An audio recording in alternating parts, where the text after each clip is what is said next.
메타 모델에는 두 가지가 있어요. 우선 메타 모델 위반이 있고 메타 모델 도전이 있어요. 자, 왜 메타 모델 위반을 하느냐면은, 자, 우리에게는 심층 구조의 언어가 있고 표층 구조의 언어가 있는데, 심층 구조의 언어라는 거는 머릿속에 생각하는 거지. 머릿속에 생각하는 것. 표층 구조의 언어는 직접 입으로 말을 하는 거예요. 자, 우리가 머릿속에 생각하는 말과 입으로 표현하는 말이 일치될까요? 일치되지 않을까요? 대부분은 일치가 되지 않아요. 왜곡, 일반화, 삭제가 될 수밖에 없는 게 뭐냐면은 언어의 한계 때문에 그래요. 언어의 한계. 우리가 표현할 수 있는 언어가 굉장히 제한적이라는 이야기죠. 예를 들어서 눈이 내린다 할 때 이 눈에 대해서 우리가 표현할 수 있는 그 단어가 몇 개 정도 될까요? 뭐 쌀랑눈, 뭐 첫눈, 뭐 한방눈, 쌀아기 눈, 뭐 쭉 눈에 대해서 몇 가지 표현할 수 있죠? 뭐 기껏 해봐야 한 6가지, 7가지밖에 안 되죠. 그러니까 우리가 이제 눈이 내린다 할 때 이 눈을 이 표현할 수 있는 단어가 제한적이기 때문에 그 눈을 제대로 표현하는 게 쉽지가 않아요. 그냥 눈이 내렸네요, 뭐 이렇게 될 수 있겠죠. 그럼 우리가 구체적으로 어떤 눈이 내렸죠? 한방 눈이에요? 쌀아기 눈이에요? 첫눈이에요? 이렇게 물을 수가 있겠죠. 그래서 이제 우리는 어쩔 수 없이 심층구조의 어떤 생각을 말로 표현할 때 언어의 제한 때문에 또는 인식의 제한 때문에 어떤 부분은 삭제를 시키고 어떤 부분은 왜곡을 시키고 어떤 부분은 일반화를 시킨다는 거죠. 그래서 머릿속에 생각이 입으로 표현될 때 있어서 이렇게 이제 삭제, 왜곡, 일반화가 되기 때문에 그 말을 진실로 다 받아들이면 안 돼요. 그래서 왜곡된 걸 바로 잡아야 되고 일반화된 걸 바로 잡아야 되고 삭제된 부분을 바로 잡아야 된다는 이야기죠. 그래서 이걸 바로 잡기 위해서 우리는 질문을 하거든요. 질문. 그 질문을 하는 게 뭐냐면은 메타 모형 도전이라고 합니다. 자, 그래서 이걸 한번 쭉 읽어볼게요. 우리 자, 약사님이 한번 읽어볼까요? 메타 모형 위반하고 도전을 한번 쭉 읽어주시기 바랍니다. 메타 모형 위반, 네. 인식의 한계, 언어의 한계, 표현력의 한계 때문에 왜곡, 일반화, 생략, 삭제의 여과 과정을 거치면서 최종적인 언어인 표충 구조가 심층 구조를 제대로 드러내지 못하면서 총 10가지 종류의 위반을 하게 되는 현상을 말합니다. 네, 일단 도전 읽어주세요. 메타모형 도전, 반응. 메타모형 위반 상황에서 그 위반 사실을 지적하거나 심층 구조를 드러내기 위하여 내용 확인이나 질문을 하는 형식으로 반응을 해보이는 것을 말합니다. 네. 그래서 메타 모형은 두 가지가 있는데 첫 번째는 어떤 위반된 걸 우리가 이제 확인하고 찾아내는 게 중요하고요. 그 위반된 부분에 대해서 도전하는 질문을 하는 도전을 같이 해야 돼요. 그래서 이제 지금 이 10가지를 쭉 한번 보는데 우선 그 순서와 제목을 외워주는 게 중요해요. 자, 1. 마음 읽기, 2. 수행자 상실, 3. 인과관계, 4. 복문 등식, 5. 기본 과정, 6. 포괄적 수량화, 7. 서법 기능어, 8. 명사화, 9. 비구체적 동사, 10. 단순한 생략. 이거 순서를 다 외워야 돼요. 왜냐하면 나중에 밀트 모형을 배울 때 이거 메타 모형 반대가 밀트 모형이에요. 밀트 모형은 의도적으로 메타 모형 위반을 하는 거야. 그러니까 의도적으로 삭제를 시키고 일반화시키고 왜곡을 시켜서 말을 하는 게 밀트 모형이에요. 그래서 메타 모형을 제대로 공부를 해버리면 밀트 모형 그냥 되는 겁니다. 그냥. 그래서 이거 제목 순서부터 외워야 되는데 이게 쉽지 않기 때문에 이제 공식을 만들었어요. 자, 1. 마음 읽기. 1번이 뭐지 하면 마음 읽기가 나와야 되는데 이게 잘 안 되잖아요. 그래서 1. 마음 읽기를 우리가 이렇게 한번 적어봅니다. 자, 한 마음으로 이렇게 한번 적어주세요. 한 마음으로. 한 마음으로 하면은 1번은 마음 읽기구나 이렇게 머리에 떠오르죠. 그래서 1. 마음 읽기 옆에 한 마음으로 적으셨나요? 네. 자, 이 수행자 상실은 어떻게 썼냐면은 이수역에서. 자, 이수역에서 하니까 뭐야? 이수역에서 이 수행자 상실 머리에 떠오르지. 자, 이수역에서. 자, 적으셨나요? 네. 3. 인과관계는 3인이 3인 세 사람, 즉 3인이 하니까 3인 하니까 3인과관계네 이렇게 이제 우리가 머리에 떠올리는 겁니다. 그러면 4. 복문 등식은 어떻게 하냐 하면 4개의 복문을 지나 4개의 복문을 지나 4개의 복문을 지나 4번 복문 등식이네 이렇게 이제 기억을 하는 겁니다. 자, 4개의 복문을 지나. 자, 5. 기본 과정은 어떻게 쓰냐면은 5기를 가지고 5번은 기본 과정이구나 이렇게 이제 머리에 연상을 하는 겁니다. 5. 기본 과정 5기를 가지고.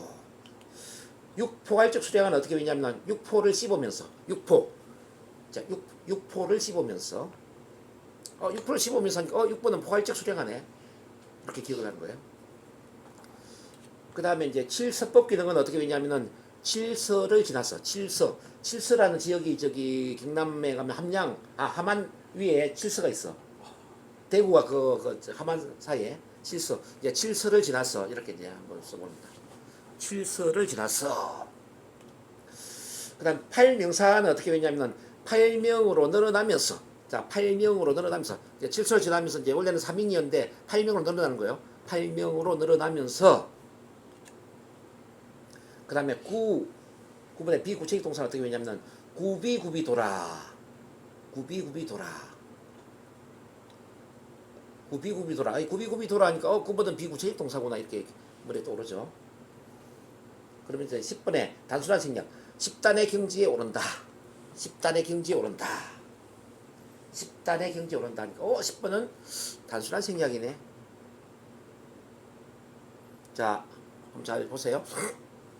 한 마음으로 기수역에서 3인이 4개의 복문을 지나 5기를 가지고 6포를 씹으면서 7수를 지나 8명으로 늘어나면서 구비구비 돌아 10단의 경지에 오른다. 이렇게 이제 외우니까 쉽죠? 그러면 1번 뭐예요? 하니까 한 마음으로 하니까 1번은 마음 읽기가 되겠네. 2번 뭐예요? 이 수에서 이 수행자 상실이 되겠네. 3번이 뭐예요? 3인이 하니까 3인과관계. 4번은 뭐예요? 4개의 복문을 지나 하니까 4번은 복문 등식.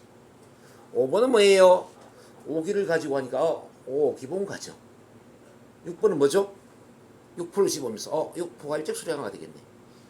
7번은 뭐죠? 실수를 지나 7서법 기능. 8번은 뭐예요? 8명으로 늘어나면서 8명사화가 되겠네. 9번은 뭐죠? 구비구비더라. 9번은 비구체적 동사. 10번은 뭐죠? 10단의 경지에 오른다. 10번은 단순 생략이야. 이렇게 암기가 될 수 있나요? 네. 그렇죠. 이게 제목을 외우는 게 참 중요하다는 거죠.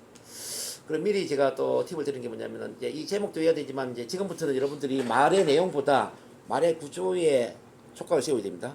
저 사람이 지금 메타모델에 몇 번 위반했지? 저 사람 지금 1번 마음 읽기를 위반하고 있구나. 저 사람 지금 7번의 서법 기능을 위반하고 있네. 저 사람 지금 5번의 기본 과정의 위반이야.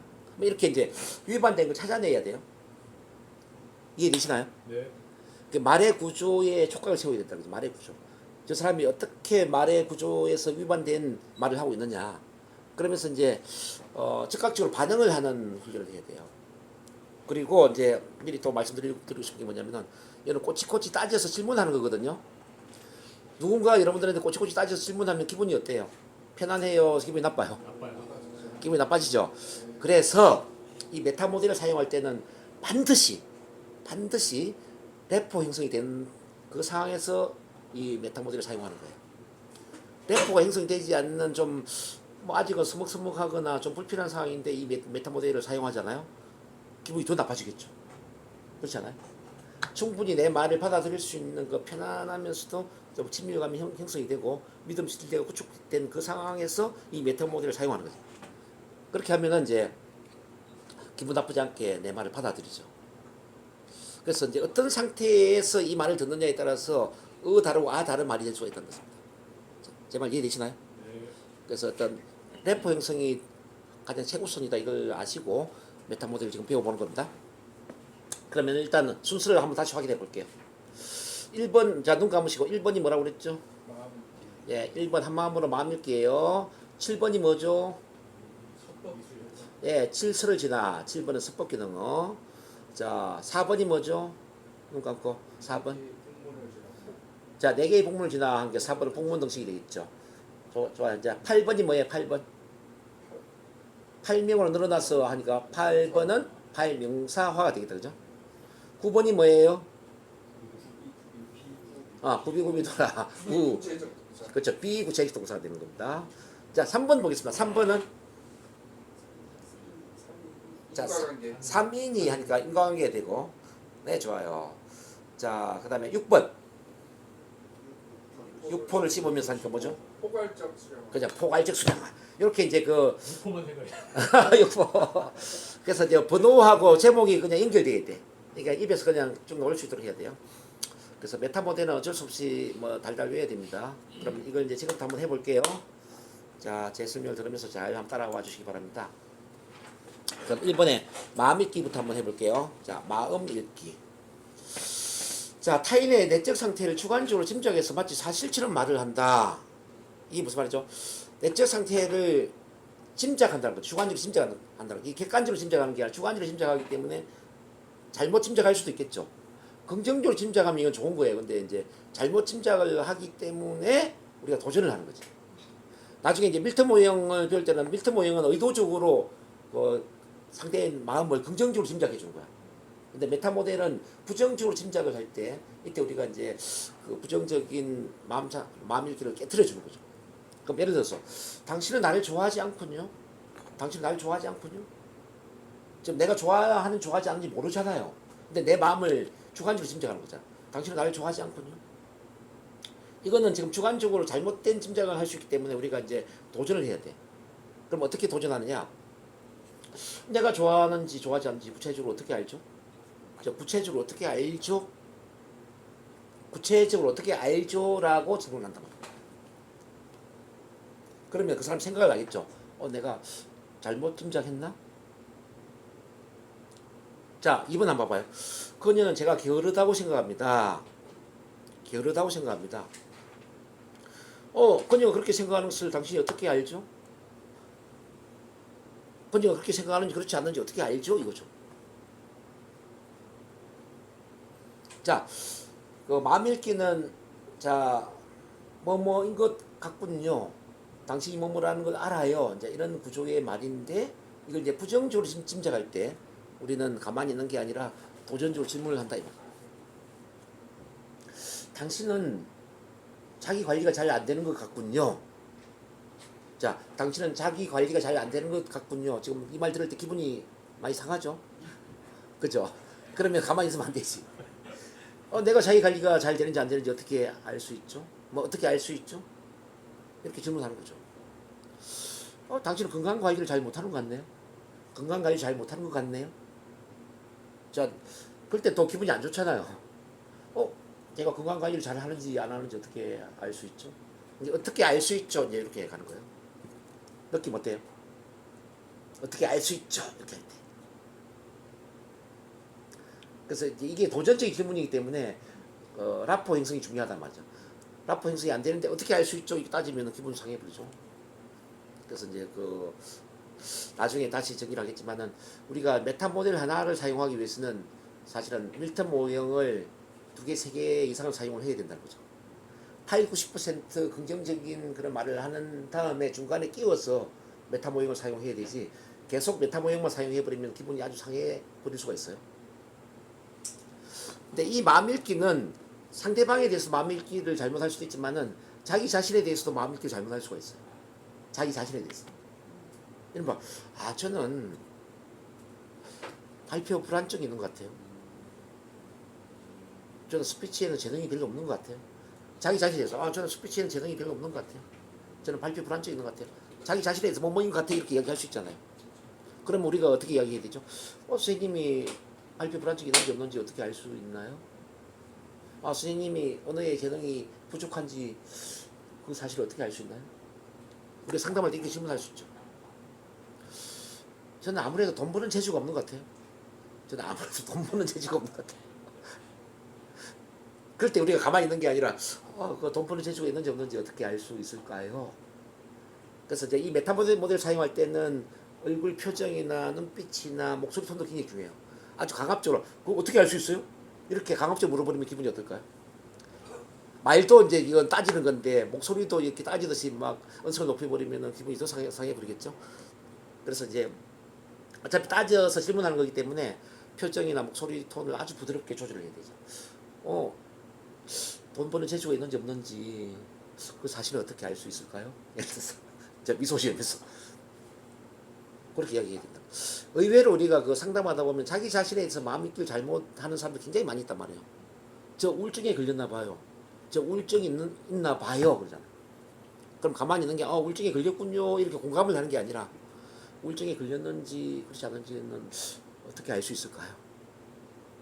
뭐 이렇게 질문하면 아침에 일어날 때뭐 죽고 싶고요. 뭐 출근하고 싶지도 않고 그냥 일어나기 싫고 그래요. 뭐 이렇게 이제 이야기할 수 있잖아요. 그럼 나중에 아침에 일어나기 싫은 사람이 선생님만 그럴까요? 대한민국의 한 7, 80%는 그렇지 않을까요?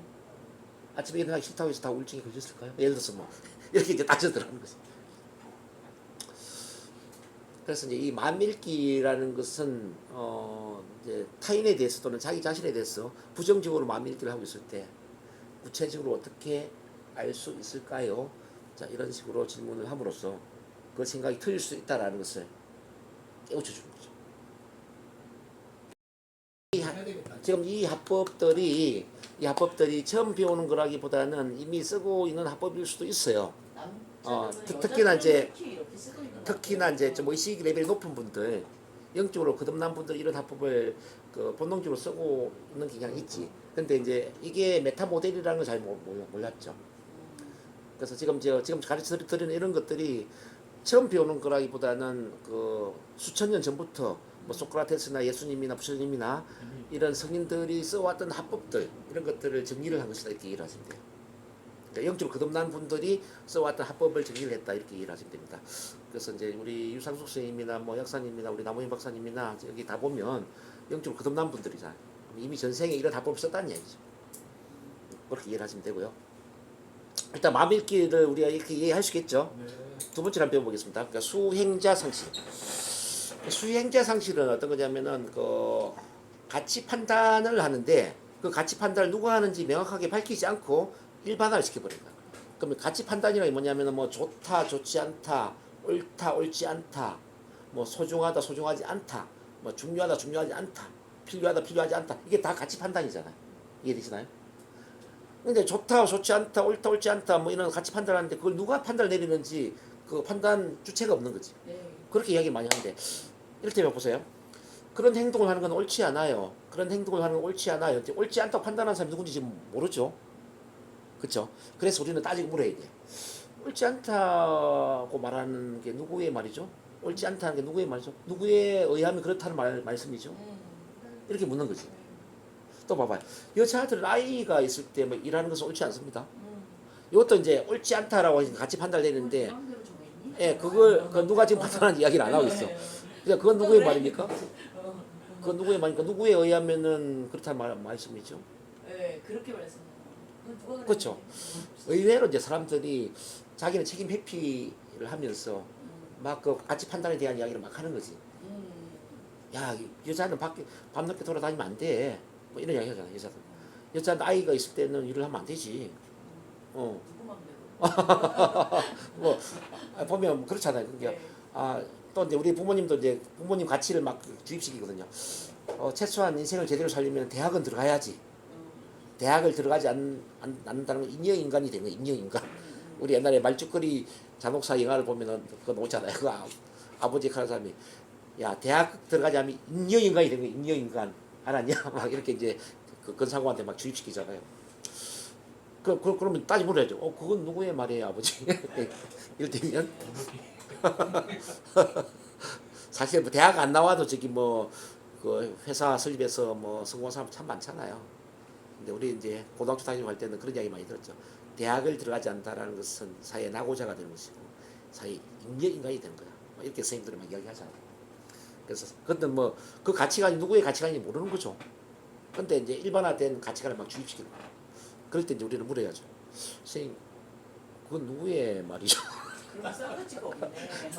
누구에 의하면 그렇다는 말씀이죠. 저 그런 식으로 질문해가지고 선생님한테 뜨악한 적 많은데. 그러니까 이제 그래서 아까 제가 말씀드린 게 이제 그러면 고등학교를 나와서 성공한 사람들도 많다고 질문을 그렇죠. 이렇게 이제 우리가 따져 물을 때는 그래서 이제 만약에 이제 표정이나 눈빛이나 목소리가 조금 격앙되어 있거나 좀 도전적이다 그러면 기분이 더 상하겠죠. 그래서 이제 이 메타모델 사용할 때는 이제 눈빛이 부드럽고 표정도 부드럽고 목소리도 이제 편안하게 그리고 이제 라포가 형성된 상태에서 이걸 질문해야 된다. 이게 이제 그게 참 중요해요. 이게 지금 오해하시는 게 뭐냐면 여기서 이 메타 모형하고 여기서 얘기하는 거는 상담을 받는 클라이언트가 어떤 특정의 편견을 가지고 있고 그것대로 고착되어 있는 것을 깨기 위한 방법인 거죠. 그런 질문. 뭐 그렇죠. 이제 예를 들어서 이제 발표 불안증 때문에 오는 분들이 참 많이 있는데 발표할 때 긴장되고 떨리는 것은 이건 참 창피스러운 거잖아요. 이렇게 이야기하거든요. 창피스러운 거잖아요. 이제 그 사람 가치 판단이잖아요. 발표할 때 긴장되고 떨리는 것이 창피스럽다는 것은 누구의 생각일까요? 제 생각이 그래요. 선생님 생각이 항상 옳은가요? 혹시 틀린 적은 없었나요? 물론 틀린 적도 있었죠. 그럼 지금 이 생각도 틀릴 수도 있겠네요. 네, 맞습니다. 발표할 때 긴장되고 떨리는 사람은 참 많아요. 뭐 강호동 씨 같은 경우에도 긴장 떨림 때문에 원래 MC를 안 하려고 했잖아요. 근데 이경규 씨가 너 MC에서 성공하지 못하면 내가 죽을 때까지 밥 먹여줄게. 이렇게 해서 강제적으로 MC를 했는데 성공을 했잖아요. 뭐 유재석 씨 같은 경우도 뭐 처음부터 말을 잘했을까요? 다 긴장 떨림이 있었죠. 선생님 또한 긴장 떨림이 있다라는 것이 꼭 창피스러운 건 아닐 수도 있지 않을까요? 자, 예를 들어서 이런 식의 대화가 되는 거지. 이런 식의. 무슨 말 이해돼요? 네. 이제 그 메타 모델만 쓰는 게 아니라 메타 모델 다음에 그 다음 말이 계속 이어지면서 그 사람 생각을 바꾸는 거죠. 그래서 오늘 배우는 것은 이제 그 여러 합법 중에 하나이기 때문에 메타 모형만 계속 써야 된다. 이거 아니에요. 여러 합법 중에 메타 모형을 포함시켜서 쓰면서 예를 들어서 기분 나쁜 것 같다 그러면 또 이제 밀트 모형을 써서 또 기분을 좋게 만들어주면서 중간에 또 메타 모형을 써주고 이렇게 막 끌고 가는 공부줄처럼 당겼다가 놓았다가 막 이렇게 해야 된다. 이걸 잘 이해하셔야 됩니다. 어쨌든 다시 돌아와서 수행자 상실은 자 뭐뭐는 옳다 옳지 않다 뭐 좋다 좋지 않다 만족스럽다 그렇지 않다 이와 같이 이제 가치 판단을 하는데 그 주체가 누구인지를 밝히지 않고 일반화를 시키고 있다는 거죠. 그럴 경우는 누구에 의하면 그렇다는 말씀이죠. 그 말은 누구의 말이죠? 와 같이 따져 묻는다는 거죠. 인과관계는 아주 중요한 건데요. 자, 분명한 근거도 없이 두 개의 별개의 사실을 인과관계로 설명한다. 즉 원인과 결과의 관계로 설명한다.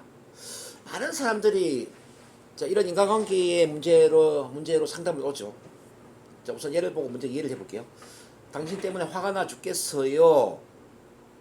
당신 때문에 하니까 당신이 원인이 되는 거죠. 화가 나 죽겠다가 결론이 되는 거죠. 그래서 이제 이거는 구체적으로 어떻게 내가 당신을 화나겠나요? 그래서 이제 이 인과관계를 구체적으로 어떻게 X가 Y의 원인이 되나요? 이제 이런 구조의 질문을 이제 하는 거죠. 그 다음에 보면 화가 나 죽겠어요라고 했을 때 화가 나는 게 원인이고 죽겠다가 결과잖아요. 그래서 한 번 더 질문할 수 있죠. 화난다고 다 죽나요? 화난다고 다 죽나요? 화가 나는 거와 죽는 건 관계가 없다는 이야기지. 화가 나 죽겠어. 화가 난다고 다 죽나요? 할 말이 없다. 너왜 이렇게 웃으세요? 어떻게 이런 거를 어떻게 찾아냈어요? 그는 정말 나를 미치게 해. 구체적으로 어떻게 그가 당신을 미치게 하나요? 그러니까 이제 구체적으로 어떻게 X가 Y의 원인이 되느냐 이거지. 그러니까 사람들은 이유 변명거리도 아닌데 이유 변명을 단다는 이야기죠. 정말 관계도 없는데. 진짜 어떻게 됐지? 이걸 어떻게 찾아내시는 거예요? 이런 원리들. 예문을 너무 절묘하게 찾아.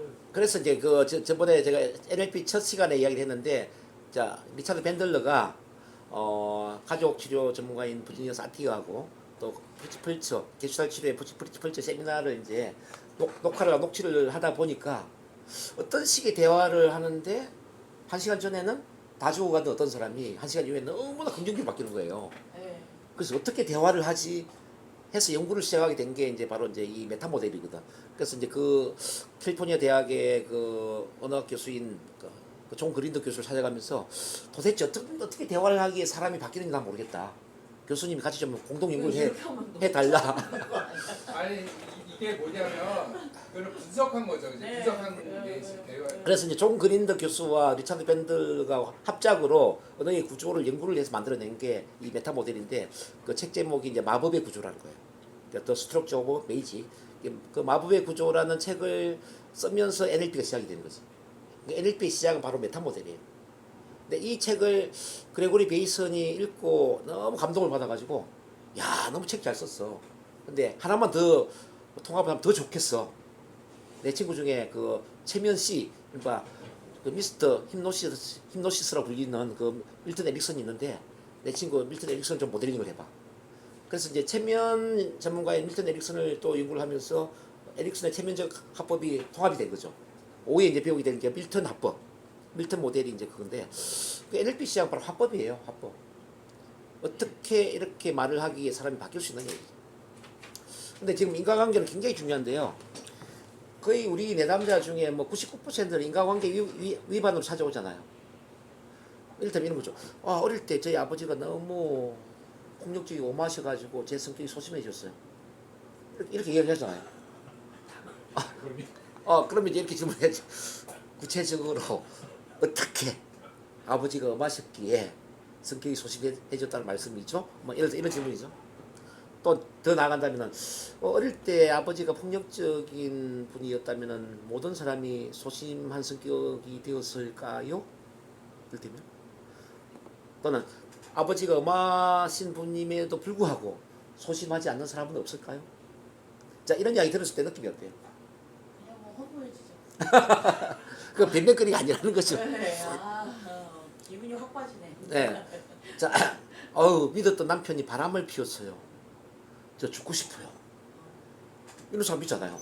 남편이 바람 피워서 죽고 싶다고 이제 인간관계를 이야기하는 거지. 그러면 구체적으로 남편이 어떻게 바람을 피웠기에 죽고 싶다는 말씀이에요. 그걸 어떻게 알아? 그러면서 이제 남편이 바람 피웠는데도 불구하고 행복하게 잘 사는 분은 없을까요? 이거죠. 이렇게 해서 깨트려 주는 거지. 남편 바람 핀 거하고 뭐 불행한 것은 관계 없다. 진짜 없을까? 아니 이제 마음먹기 다른 거죠. 마음먹기 다른 거죠. 이렇게 내가 보니까 모든 세상 이치가 힘들지만 마음먹기에 달려 있는 거예요. 그래서 지금 인간관계는 그 대부분의 사람들이 인간관계에 위반을 하고 있어요. 아니 여기 오는 뭐 99% 인간관계 위반이지. 그래서 이제 우리 마음속에 생각하는 거지. 사실은 남편 바람 핀 거하고 죽고 싶은 건 관계 없는데 왜 이 사람이 생각하지? 그 생각을 하잖아. 근데 그걸 분위기에 맞게 도전을 해줘야 되는 거죠. 그러니까 이렇게 이제 바로 직접적인 질문을 할 수도 있지만 사실 남편이 바람을 피웠음에도 불구하고 지금 행복하게 사는 분도 있거든요. 뭐 이렇게 이야기를 하는 거지. 인간관계는 없는 거야. 그렇죠. 네, 맞아요. 맞아. 명확하게 따져서는 인간관계 이게 완전 인간관계 없는 카르마 없는 거네요. 네. 인간관계가 카르마니까. 그렇죠. 그래서 그 메타 모델의 가장 중요한 합법은 인간관계를 생각해. 인간관계 위반하지 않는 사람은 없거든. 거의 대부분 근데 거기에 사실은 관계가 없는데 욕망 때문에 기대하고 뭐하고 하는 그 욕망이 그 고통스러운 걸 유발하는 거잖아요. 왜냐면 사실은. 그때 이 세상이 욕계기 때문에 뭐하고 싶다로 이루어진 세상이거든요. 맞아요. 예. 그 사람을 통해서 네. 뭐하고 싶다 이건 거지. 그렇죠. 자, 복문등식 이것도 굉장히 중요합니다. 이것도 굉장히 중요합니다. 두 가지 경험의 사건이 별개일 수 있는데 서로 같은 것을 동일시하고 있다. 별개의 두 가지 사실인데 이걸 동일시하고 있단 말이야. 그러니까 예를 들어서 선생님은 늘 저에게 야단을 치세요. 선생님은 저를 좋아하지 않아요? 야단 치는 거랑 야단 치는 거하고 좋아하지 않는 걸 똑같은 걸 보고 있단 말이에요. 뭐 그러면 이게 이제 어떻게 해서 X가 Y를 의미하는가 이와 같이 따져서 물어야 되지. 예를 들어 이런 거죠. 야단 치는 거하고 좋아하지 않는 거하고 무슨 관계가 있지 이제 이거죠. 그래서 이걸 조금 더 뭐 좀 예술적으로 이야기하니까 너는 좋아하는 사람에게 야단을 친 적이 없니? 그렇죠. 좋아하는 사람에게 야단 친 적이 없니? 좋아하는 사람하고 야단 치는 거는 다르다 이거죠. 저는 시험에 떨어졌습니다. 저는 완전한 실패자입니다. 시험에 떨어진 것이 어떻게 당신을 실패자로 만듭니까? 시험에 떨어졌는데도 불구하고 실패자가 아닌 사람은 없을까? 뭐 이거지. 그래서 제가 저번에 이야기 드렸지만 오늘도 약속 시간에 늦었네요. 당신은 나를 사랑하지 않는가 봐요. 자, 오늘도 약속 시간 늦었네요. 당신 나를 사랑하지 않는가 봐요. 자, 약속 시간에 늦은 거랑 사랑하는 거랑 상관이 없잖아. 그러니까 이제 미쳐버리겠다. 그러니까 이제 따져서 묻는 거지. 여태까지 스트레스 받았던 게 다 그건데. 맞아. 너는 사랑하는 사람과 좋아하는 사람과 약속을 하고 늦었던 적은 없었니? 예를 들어서. 뺀줄거린다. 기가 막힌 합법이죠 이거. 뭐. 기가 막혀서 치고 싶다. 예. 사실 약속 시간이 늦은 거하고 뭐 좋아하지 않는 거하고 좋아하고 뭐 이게 무슨 상관이 있겠냐 이거예요. 좋아하면 약속 시간에 늦기가 쉽지 않죠.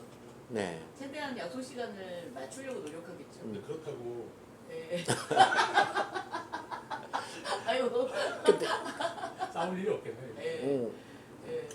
그쵸 이제 이렇게 스스로 이제 질문을 또 할 수도 있겠죠. 아 나는 발표할 때 되게 긴장되고 떨려. 그러니까 나는 뭐 강사가 되기에는 자질이 부족한 것 같아. 뭐 그렇게 스스로 생각할 수 있겠잖아요. 자기 스스로에게도 본문 등식이 위반할 수가 있거든요. 그럼 스스로에게 질문해야지. 발표할 때 긴장되고 떨리는 것이 어떻게 강사가 될 수 없다는 걸 의미할까? 발표할 때 긴장되고 떨리지만은 명강사가 된 사람은 없을까? 이렇게 이제 질문할 수 있겠죠. 따져서 묻는 거지 그렇게. 그러니까 스스로에게도 이거 질문을 해야 돼요. 그러니까 메타 모델은 상대방에게도 도전을 해야 되지만은 그 자기 자신에게도 도전을 해야 된다. 같이 써야 됩니다.